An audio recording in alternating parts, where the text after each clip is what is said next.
Good morning, all of you. Today we discuss about double-ended input operation of DA, that means differential amplifier. तो double-ended input જોવાનું છે તો આપને ખબર છે કાલે આપણે તો લાસ્ટ લેક્ચરમાં આપણે સ્ટડી કર્યું કે જો ઇનપુટ બંને ટર્મિનલ 1 અને 2 માં ઇનપુટના બંને ટર્મિનલ 1 અને 2 માં જો ઇનપુટ આપવામાં આવે તો એને આપણે કહીએ છીએ ડબલ એન્ડેડ ઇનપુટ. તો એનું ઓપરેશન કેવું થાય છે ધેટ મીન્સ કે એના ઉપર પ્રોસેસ થાય અને આઉટપુટ મળશે તો એ કેવું મળશે તો એ જોઈએ. The differential amplifier can simultaneously receive two signals as it has two input signal. તો બંને એકી સાથે રિસીવ કરી શકે છે જો એની પાસે બે ઇનપુટ સિગ્નલ હોય તો. There may be two type of inputs as common mode signal and differential mode signal. તો two ટાઈપના સિગ્નલ હોઈ શકે છે. તો બે ટાઈપના સિગ્નલ કે ટાઈપના સિગ્નલ હોય છે તો એમાંનું આપણે ફર્સ્ટ જોઈએ છે કોમન મોડ સિગ્નલ. તો એમાં કેવી પ્રોસેસ થાય છે તો જોઈએ. As we have discussed, common mode input signal to a differential amplifier are in phase and have exactly the same amplitude. Let's see how differential amplifier reject the common mode signal and produce zero output voltage. તો આપને ખબર છે કે common mode signal જો હશે અને એમાં signal કેવું હોય છે તો ઇનપુટ ટર્મિનલ 1 અને 2 ઉપર ઇન ફેઝમાં સિગ્નલ હોય છે અને જે સિગ્નલનું એમ્પ્લિટ્યુડ છે એ પણ એક્ઝેક્ટ સરખું હશે. તો એના કારણે જે આઉટપુટ મળશે ટર્મિનલ 1 હોય કે આઉટપુટ ટર્મિનલ 1 હોય કે આઉટપુટ ટર્મિનલ 2 હોય બંને ઉપર જે આઉટપુટ મળશે એ કેવું હશે ઝીરો આઉટપુટ વોલ્ટેજ હશે. એટલે કે એનું શું કરી નાખે છે ડિફરન્શિયલ રિજેક્ટ કરી નાખે છે. તેવું થાય છે. જોઈએ આગળ તો ફિગર આપેલી છે અલગ અલગ સેકન્ડ નંબર છે થર્ડ ફોર્થ તો ટોટલ 4 ફિગર આપેલી છે. નીચે એનું ડિસ્ક્રિપ્શન આપેલું છે. The figure 1 shows the method of applying common mode signal to a differential amplifier. તો ફર્સ્ટ ફિગર છે એ ઇન્ડિકેટ કરે છે કે કઈ રીતે સિગ્નલ એપ્લાય કરવામાં આવે છે. તો અહીંયા તમે જોઈ શકો છો કે V in અહીંયા એપ્લાય કરેલું છે બરોબર અને V in 2 બરોબર એટલે કે સેકન્ડ ટર્મિનલ ઉપર વોલ્ટેજ એપ્લાય કરેલું છે. તો અહીંયા ફંક્શન જનરેટરથી ઇનપુટ વોલ્ટેજ એપ્લાય કર્યા છે. તો ટર્મિનલ 1 ઉપર છે અને ટર્મિનલ 2 ઉપર છે. ઇન ફેઝમાં જે સેમ ફેઝ છે અને સેમ વોલ્ટેજ છે બરાબર. તો એનું એમ્પ્લિટ્યુડ પણ સેમ છે. તો એ ફિગર 1 નું ડિસ્ક્રિપ્શન આપેલું છે. તો અહીંયા લખેલું છે figure 1 shows method of applying common mode signal to differential amplifier. Now the basic operation of differential amplifier can be explained by considering each input signal acting alone. જો આપણે વ્યવસ્થિત પ્રોપર સમજવું હોય બંનેનું પ્રોપરલી તો એને આપણે બંનેને અલગ અલગ એકલા છે એ રીતે લઈ અને સેપરેટલી આપણે સ્ટડી કરવું પડે. સિગ્નલ એક્ટિંગ અલોન લઈ અને સિંગલ લઈ અને કરવું પડે. તો જોઈએ ફિગર 5.11.2 shows the તો અહીંયા 5.11.2 અહીંયા સેકન્ડ નંબરની ફિગર ઇન્ડિકેટ કરેલી છે. જોઈએ એની ડિસ્ક્રિપ્શન વાંચીએ. Figure shows the output signal due to the input signal at input 1 and the output 1 is 180 degree out of phase with the input while the output 2 is in phase with the input signal. તો અહીંયા તમે જોઈ શકો છો signal input signal 1 ઉપર signal આપ્યું છે જ્યારે 2 છે એને ગ્રાઉન્ડ કરી દીધેલું છે. મતલબ કે આપણે સાયમલ્ટેનિયસલી નથી જોવાનું એક જ જોવાનું છે અલોન એક સિગ્નલને લઈએ છીએ. સપોઝ કે V in 1 લઈએ છીએ તો ઇનપુટ 1 માં છે 2 ને ગ્રાઉન્ડ છે તો એ સમયે તમે જોઈ શકો છો કે આ સિગ્નલ સર્કલમાં જ સિગ્નલની ફેઝ આપેલી છે કયો ફેઝ છે. તો જો આઉટપુટ ટર્મિનલ 1 આપણે લઈએ છીએ તો આઉટપુટ ટર્મિનલ 1 ઉપર જે ફેઝ હશે એ phase 180 degree out of phase જોવા મળે છે જ્યારે 2 ઉપર સેમ ફેઝમાં જોવા મળે છે. એમ્પ્લિટ્યુડ સરખું છે પણ એનો ફેઝ ચેન્જ થઈ જાય છે. તો 2 ઉપર સેમ ફેઝ છે જ્યારે 1 ઉપર આઉટ ઓફ ફેઝ છે.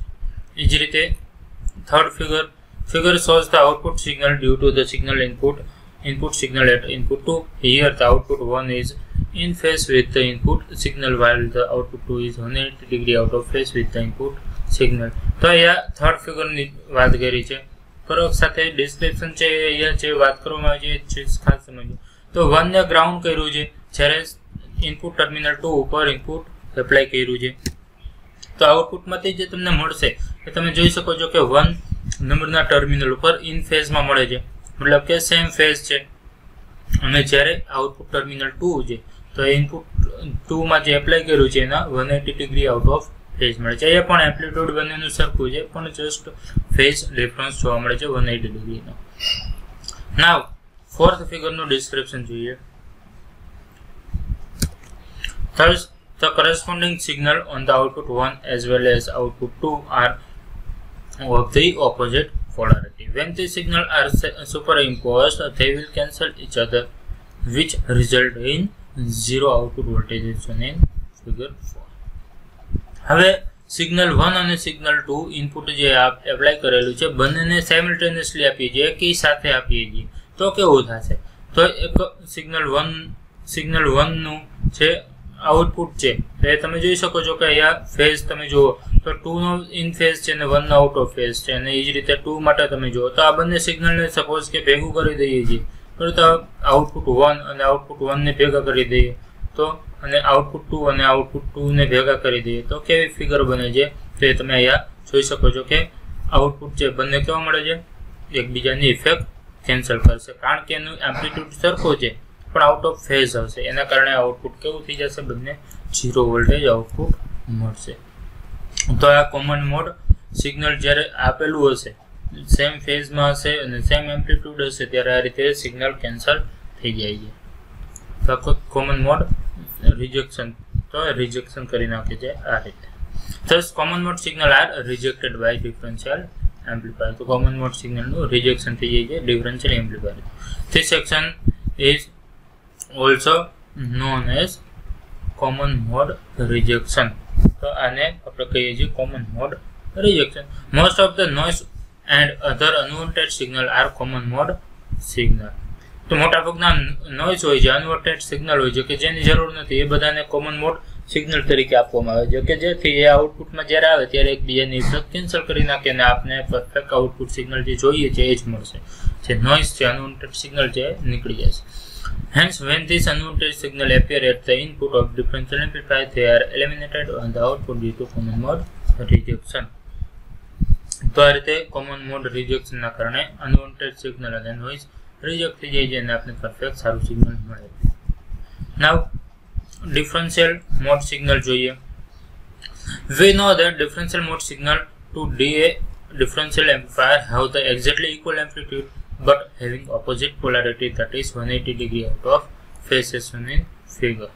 તો અહીંયા ડિફરન્શિયલ મોડમાં તમે જોઈ શકો છો કે સિગ્નલ ઇનપુટ 1 અને ઇનપુટ 2 અહીંયા સર્કલમાં જે સિગ્નલ ડ્રો કરેલા છે એ બંનેને તમે જુઓ તો એક ફેઝમાં છે અને એક આઉટ ઓફ ફેઝ તો signal 180 degree out of phase indicate કરેલા છે.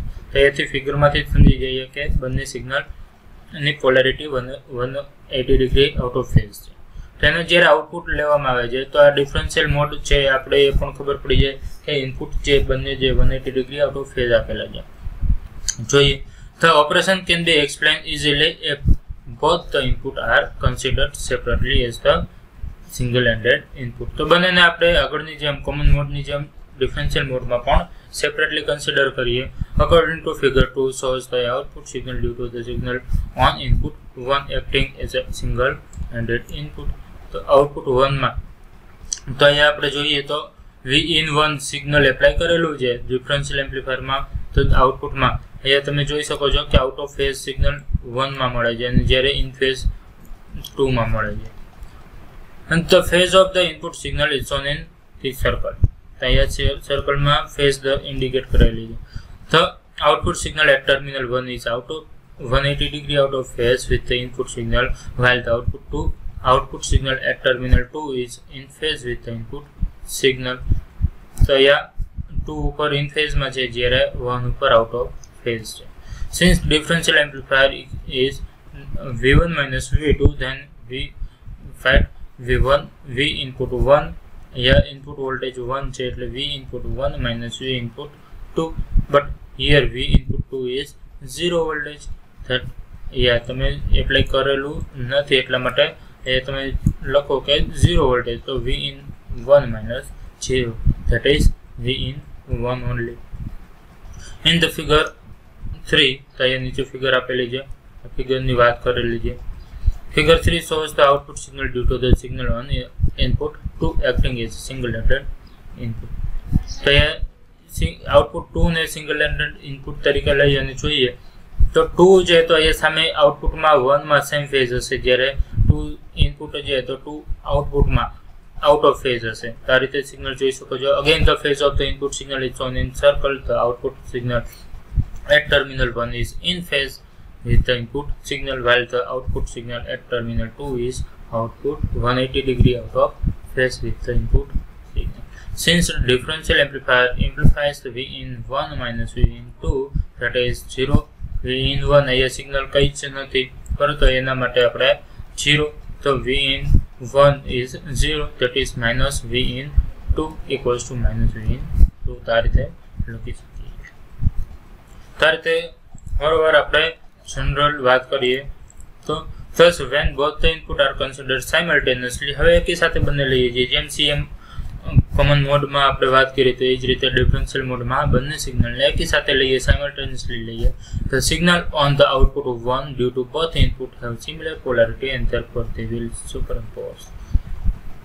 અહીંયા બંને સિગ્નલને જો ભેગા કરશો તો 1 અને 2 ને સાથે આપીએ તો ટર્મિનલ 1 ઉપર બંને સિગ્નલ એકી ફેઝમાં આવે છે, જ્યારે ટર્મિનલ 2 ઉપર પણ સેમ ફેઝમાં આવે છે. એના કારણે જે સિગ્નલ બનશે એ સુપરઇમ્પોઝ થઈ જશે અને જે સિગ્નલ હશે એનું ડબલ થઈ જશે. The similar will happen at output terminal. The superimposed output signal at output terminal 1 and 2 are shown in figure. તો બંને સિગ્નલ ઇન્ડિકેટ કરેલા છે ફિગરમાં જોઈ શકો.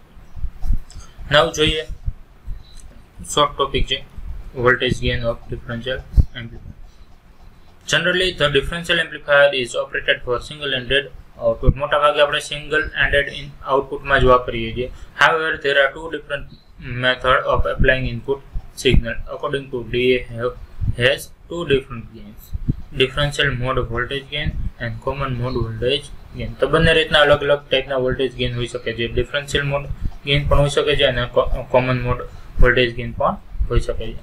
The voltage gain of differential amplifier operating in differential mode is called differential mode voltage gain. તો જો differential મોડમાં working કરતું હશે તો એ જે ગેઇન મળશે એને ડિફરન્શિયલ મોડ ગેઇન કહીશું અને એને આપણે ADM થી ઇન્ડિકેટ કરીએ છીએ, AD. And the voltage gain of differential amplifier operated in common mode is called as common mode voltage gain and it is denoted by a CM.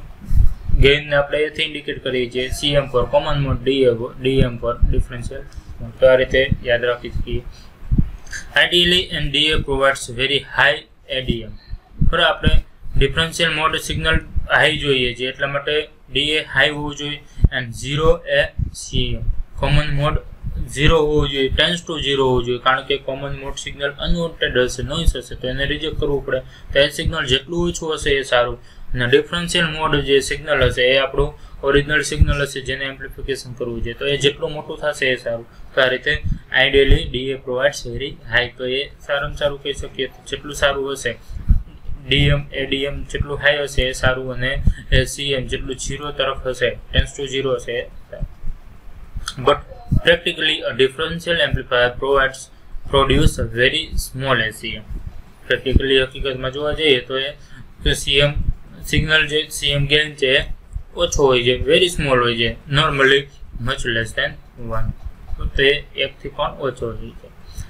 And high DM normally several 1000 times હોય છે. બરાબર, તો differential mode gain વધારે હોય છે, several 1000 time હોય છે, જ્યારે common mode gain nearly tends to less than 1 હોય છે.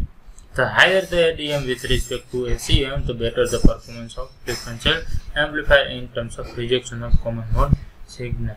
તો જેટલું ADM ની વેલ્યુ ACM થી વધારે હશે એટલું પરફોર્મન્સ સારું કહી શકીએ ડિફરન્શિયલ એમ્પ્લીફાયરનું. કયા ટર્મ્સમાં? In terms of rejection of common mode signal. તો કોમન મોડ સિગ્નલનું રિજેક્શન એટલું સારું થઈ શકે, જેટલું સારું થાય એટલું એમાં નોઇઝ રિમૂવ થઈ જશે અને અનવોન્ટેડ સિગ્નલ રિમૂવ થઈ જશે. ઓકે, એ સુધી રાખીએ.